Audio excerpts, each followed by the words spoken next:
Barne, director general de la Fundación Libertad y Progreso. ¿Cómo estás, Agustín? Silvio Sacomani te saluda, muchas gracias por atendernos. Un placer, Silvio, charlar contigo. Bueno, un gustazo. muchas gracias, muchas gracias. Bueno, Agustín, la primera consulta que quiero hacerte, en rigor es solicitarte tu mirada, tu óptica y tu análisis con respecto al acuerdo comercial y de inversiones que se cerró la semana pasada, el jueves, para ser más preciso, si mal no recuerdo, entre los Estados Unidos de Norteamérica y Argentina. Sí, bueno, yo creo que es un paso adelante, sin duda.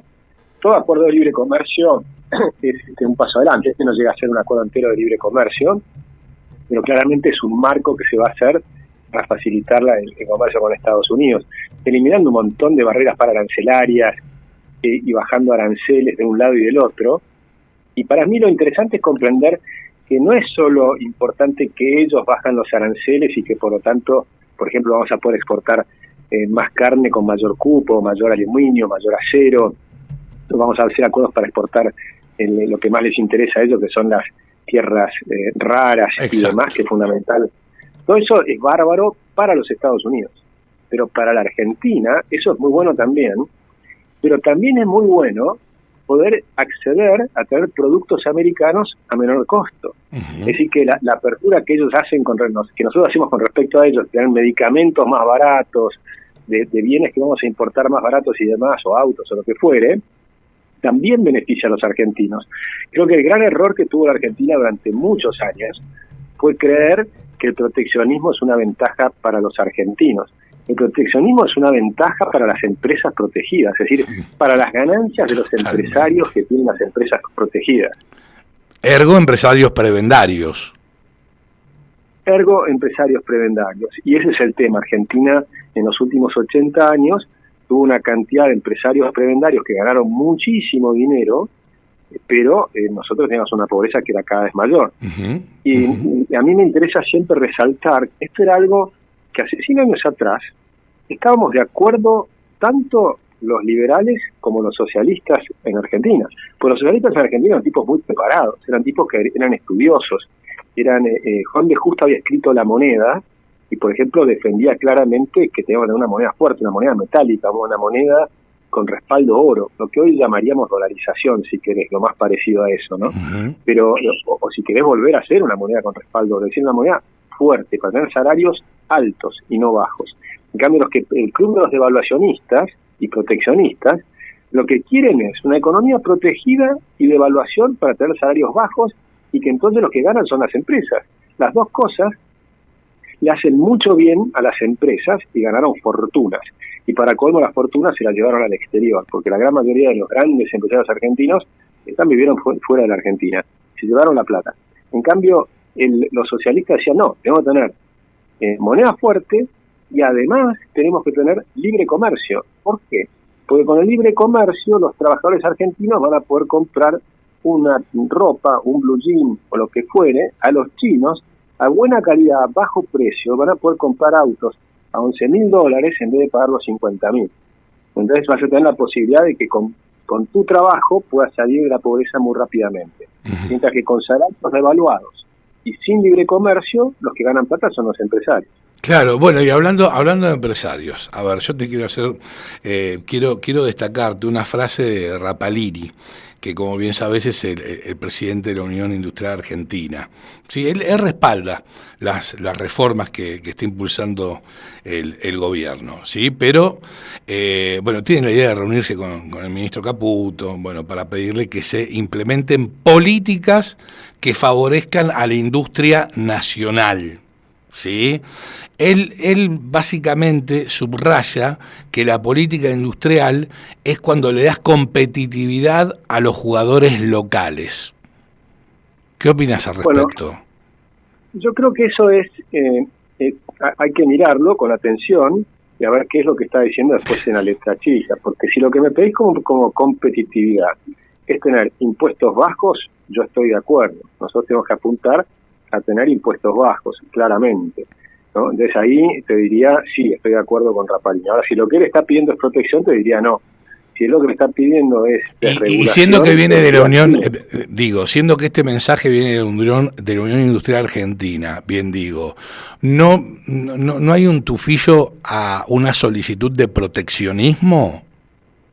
Bueno, por eso hay que mirar la letra chica qué es lo que están pidiendo, ¿no? Pero lo que yo creo es que ahora también es una persona nueva, hay que darle el beneficio de la duda. Bueno, ¿no? sí, totalmente. A todo el mundo le doy la posibilidad, yo creo que los empresarios de la UIA y demás fueron grandes responsables de todo el desastre de la Argentina, esa es mi opinión. Pero les doy el beneficio de la duda, le digo, vamos a hacer una cosa nueva, distinta, quieren subirse, magnífico. Me van a pedir cosas razonables, pero totalmente. Van a decir hay que mejorar la reforma laboral, sin duda. Ahora, ¿qué pasa? La reforma laboral, lo que más lo quieren son las pymes, porque las grandes empresas acuerdan, negocian. Por ejemplo, Moyano tenía problemas con su obra social. ¿Qué hizo? Bueno, acordó una paritaria al 1%, por abajo de la inflación, y por el otro lado consiguió que los empresarios le den, no sé, 20.000 pesos por mes, creo, por cada trabajador, para tratar de solucionar su problema de la obra social. Es decir que empresarios y los sindicatos grandes durante mucho tiempo acordaron cosas en perjuicio de los trabajadores. Por ejemplo, los plásticos acordaron, empresarios y los trabajadores, de cobrarle a los empleados en toda su vida un 2% que va al sindicato como aporte solidario y un 10% como capacitación, un 8% como capacitación, un 10% en total. Imagínate, durante toda tu vida darle a los sindicatos 10% de todos los sueldos que vos vas a trabajar. Es una locura, pero demencial. Es decir que es falso que los sindicalistas trabajaban para los trabajadores, los sindicalistas trabajaban para los sindicalistas. Por supuesto hay excepciones, y les pido disculpas si hay alguno que sí trabaja para los sindicalistas, que es muy probable que sí, pero hay muchos que se llenaron los bolsillos, que se hicieron multimillonarios y demás. Y lo mismo pasa con los empresarios. Los empresarios buscan su propio beneficio, y todo eso es lo normal en el ser humano. La tarea del político, o del economista, o del analista, nosotros los periodistas también y demás, es mostrar lo que es bueno para los argentinos, que no necesariamente es lo mismo que para los empresarios, ¿sí? Entonces lo que digo es, hay cosas que sí, bajar los impuestos es bueno para todos, pero eso implica, bueno, tampoco no es para todos, porque vas a tener que achicar el gasto público y entonces va a haber un costo del lado de los que viven del gasto público, ¿entiendes? Sí, entonces siempre vamos a estar mirando, en el caso nuestro, siempre vamos a estar mirando qué es lo mejor para el ciudadano argentino de a pie, qué es lo mejor para el chico que empieza en Rappi, pero que puede terminar siendo un emprendedor y puede terminar siendo un gran empresario. Ese camino de una persona que está en el Rappi a lo que es un empresario, es lo que había en Argentina cuando Argentina era libre. Te cuento una anécdota por favor. Muy reciente. Me la hicieron en Santa Fe el viernes. Una persona que es de origen alemán, en realidad no es alemán, es del Imperio Austrohúngaro, vino su papá en 1929. El tipo llegó como polizón en un barco que descendió en Montevideo. Su primer trabajo le pagaban tanto que la primera comida que recibió, el primer día de pago, primero consiguió trabajo en un solo día, ¿sí? Cuando no hay demasiadas complicaciones, la economía funciona, conseguís trabajo en un solo día. Y los salarios eran altísimos. Nunca había visto tanta comida junta cuando le sirvieron un plato de puchero, ¿sí? Nunca en su vida había visto un plato de comida como la que comían en el Río de la Plata, ¿no? En Montevideo, en Buenos Aires. Y ese hombre, que llegó muy pobre, con una pobreza total, terminó teniendo una empresa y un emporio. Y su hijo, ahora que ya tiene 80 y pico de años, es un poderoso empresario en Santa Fe. Y ese camino de venir de ser muy pobre a ser rico, lo puedes hacer cuando tenés bajos impuestos, economía abierta, flexibilidad laboral y demás. Y creo que recrear eso es lo que necesitamos, porque acá te han vendido durante muchos años que te daban, entre comillas, beneficios sociales. Y, por ejemplo, te ponían jubilación obligatoria y te sacaban 30% de todos los sueldos de tu vida, ¿sí? Para después darte una migaja en las jubilaciones. Sí, porque saquearon la ANSES. Durante el kirchnerismo saquearon la ANSES. Saquearon al ANSES los kirchneristas, pero ya le había sacado las cajas el propio Perón, que fue el que las inventó. Bueno, ahí empezó todo, pero claro. Y también la saquearon los militares, y también la saquearon todos los gobiernos saquearon las cajas. Entonces, digamos, esto hay que entenderlo. lo mejor que le podés dar a una persona es no sacarle la plata del bolsillo, que la jubilación la haga cada uno. Bueno, es muy difícil volver, tal vez como tenés contacto con el gobierno, tal vez es un tema del cual se está hablando, pero que no se ha ventilado. Digo, ¿estará en la agenda del gobierno que vuelvan las AFJP?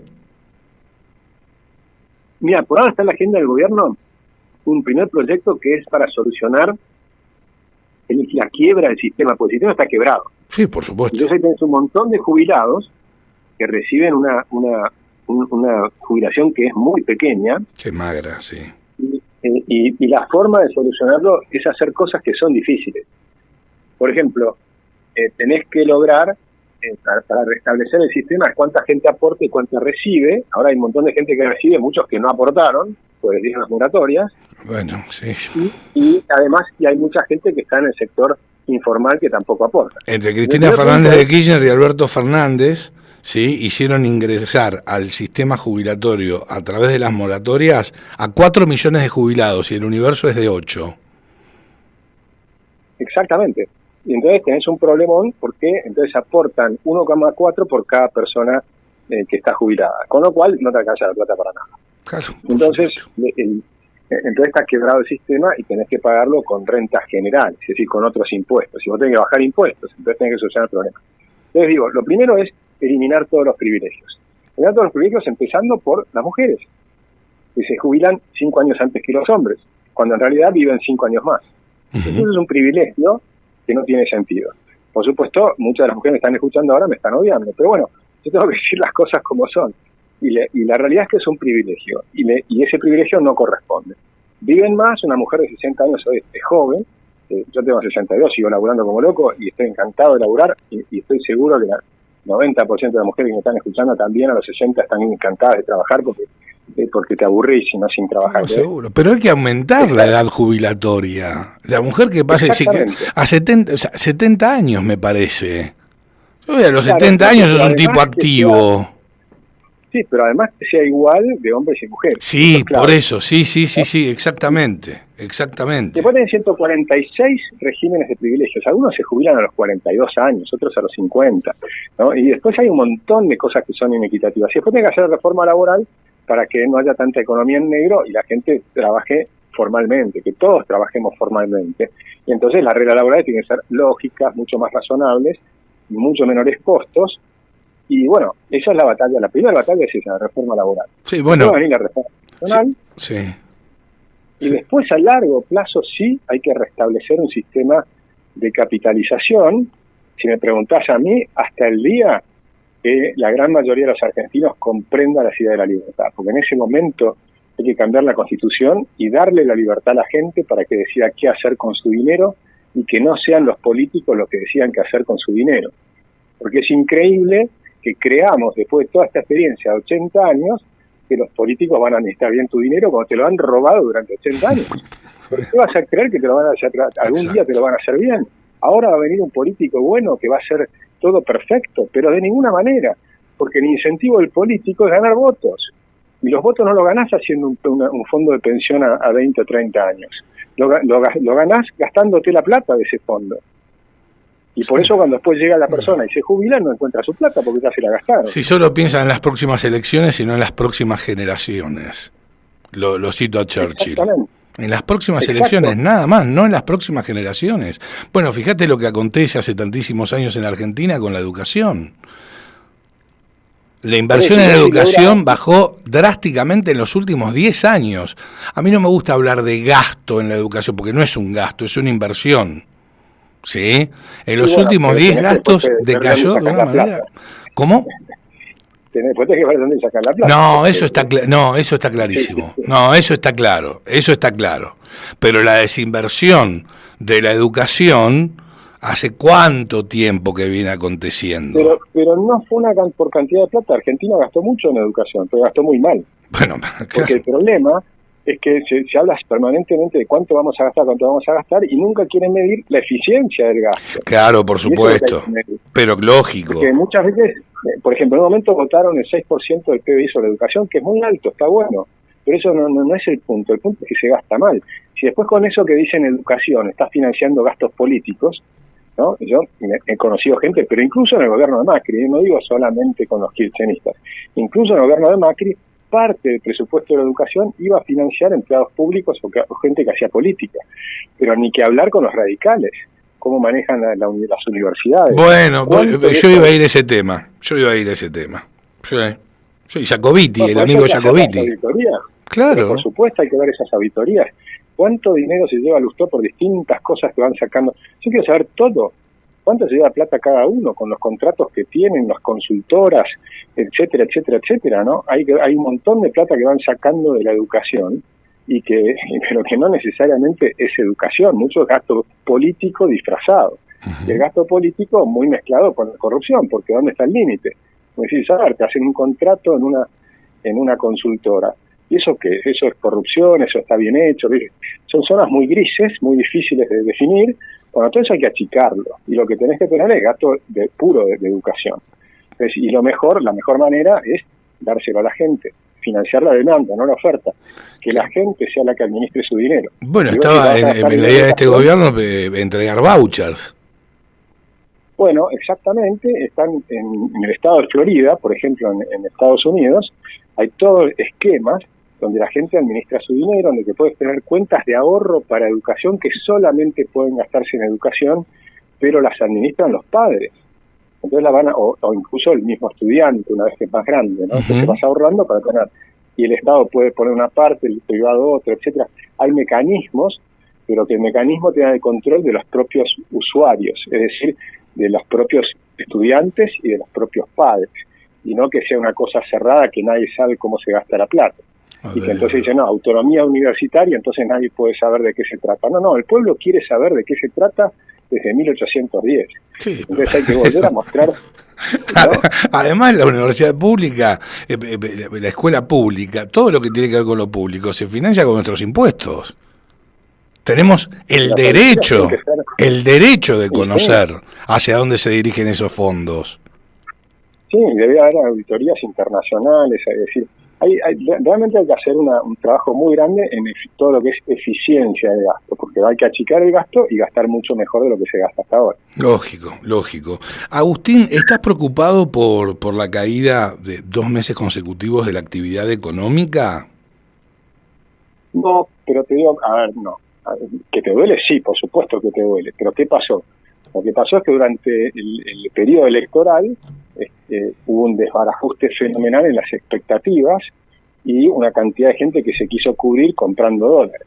Entonces eso te hizo caer la demanda de dinero, y ese desbarajuste fenomenal que le provocó al Banco Central y al programa económico provocó una suba de las tasas desmedidas, una escalada del tipo de cambio hasta el techo de la banda, y por eso también tuviste un poco de aumento en la inflación y menor actividad. Cuando las tasas están muy altas, obviamente te pegan el crédito, te pegan la inversión, te pegan el crédito hipotecario, no solo el crédito al consumo, es decir, y todo eso te pega en la actividad en general. Ahora viene la reversión de eso, o sea, ahora están bajando fuertemente las tasas, han bajado muchísimo. Sí, bajaron muchísimo.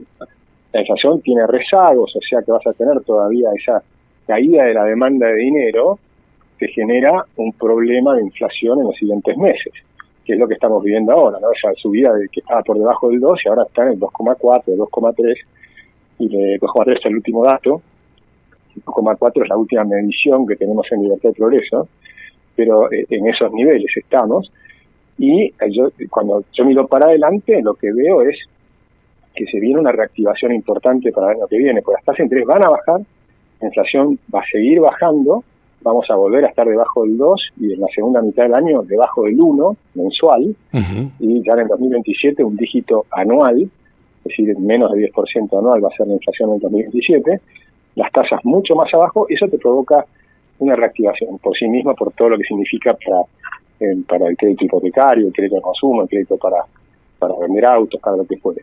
Pero también tenés las inversiones, ya hubo una campana alargada para las inversiones, gracias al resultado electoral. Y ya ahora, en estos últimos meses, hemos visto $3.000 millones de empresas que colocaron... deuda, que colocaron bonos. Para invertir. Eso es inversión. Sí, por supuesto que es inversión, lógico. Y se anunciaron algunas muy grandes, 25.000 millones en OpenAI, 30.000 millones en Eni, que es la italiana. La empresa italiana de petróleo y gas. Sí, OpenAI, para que la gente se recuerde, es el ChatGPT, ¿no? Que va a comprar 25.000 millones de dólares en datos a la Argentina. O sea, cada vez que vos haces una pregunta en ChatGPT, pones a andar un montón de chips en el mundo. Bueno, una parte de esos data centers va a estar en el sur del país y por un orden de 25.000 millones de exportaciones. El de Eni va a significar 300.000 millones de exportaciones, ese solo proyecto, de acá al 2050, por 25 años. Entonces ahí es decir, empieza a moverse todo lo que es energías renovables, lo que es minería, lo que es la economía de conocimiento con estos data centers y demás. Y después tenemos que seguir mejorando con las reformas hasta que tengas un gran movimiento también de las pymes. Recordemos que todas estas inversiones en minería, todas estas grandes inversiones, van a impactar en las pymes positivamente, claro, obviamente. Claro, vas a tener un montón de pymes asociadas. Claro, lógico. Agustín, siempre un placer escucharte y que me acompañes. Igualmente. Te agradezco mucho, un placer, como siempre. Fuerte abrazo, Agustín, hasta siempre. Fuerte abrazo. Adiós, hasta luego. Lo escuchabas, Agustín Echevarne.